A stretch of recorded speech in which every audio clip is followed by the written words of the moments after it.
What if you had a loan for your investors where essentially all you had to do was verify that rents were 75% of what the payment was, and that payment could be amortized on a 40-year loan that was interest only with very competitive rates? That's pretty much all you'd have to do. Would that be a great loan for you? And the answer is emphatically yes, because at this point, all you would have to do is work with a real estate agent, hit that MLS, find properties that would pencil investment-wise, and then rather than looking for properties, look for that investor. Let's re-engineer how we look at real estate. This would be a great niche for any loan officer and real estate tandem out there. Oaktree offers this product. If you want to talk with them, you can ring them right now, get an account rep on the phone, and they will walk you through the process, and they'll even help you market it. Pretty cool. All you have to do is click this banner, guys, right over here.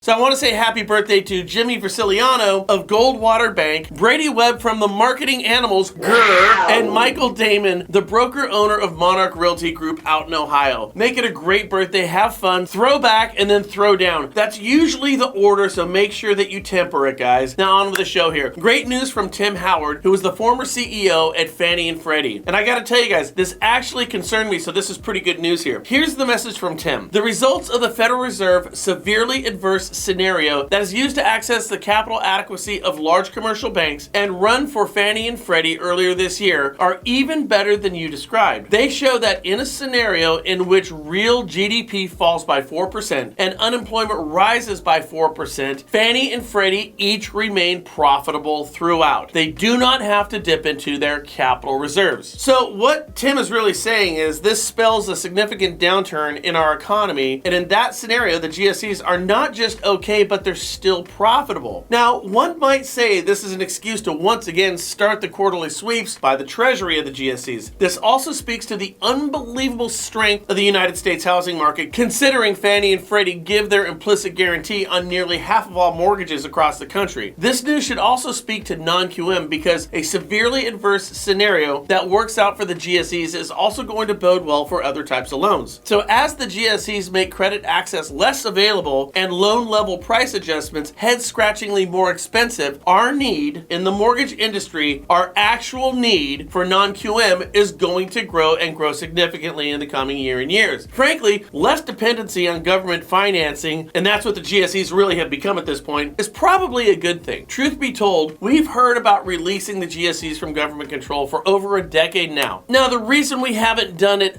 they say, is it's too difficult and it's going to make loans too expensive. Tell me whatever gonna make things so complicated.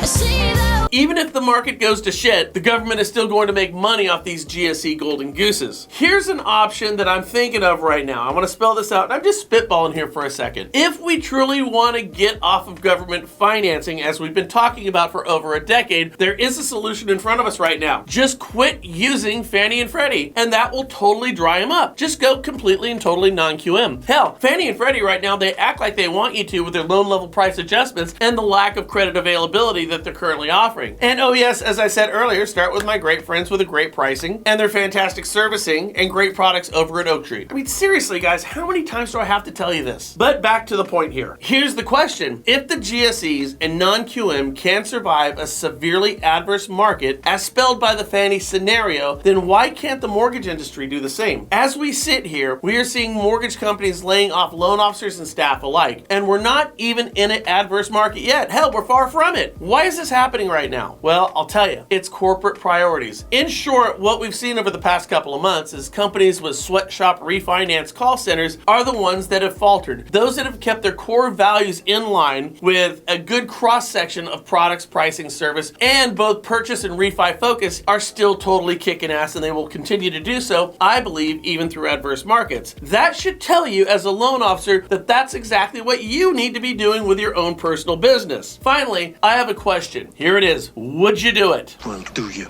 punk?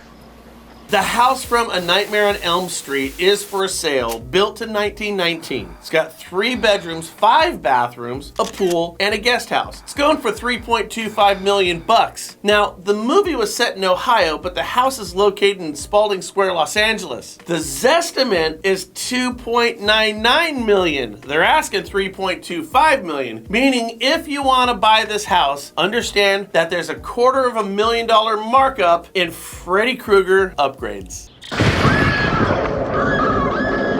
All right, guys, make it a great day. I hope you had a wonderful 3-day weekend, and I can't wait to see you again on Wednesday. It looks like I'm going to be down in Pasadena with the Career Compass this upcoming Friday, so I hope to see you there. Talk to you soon.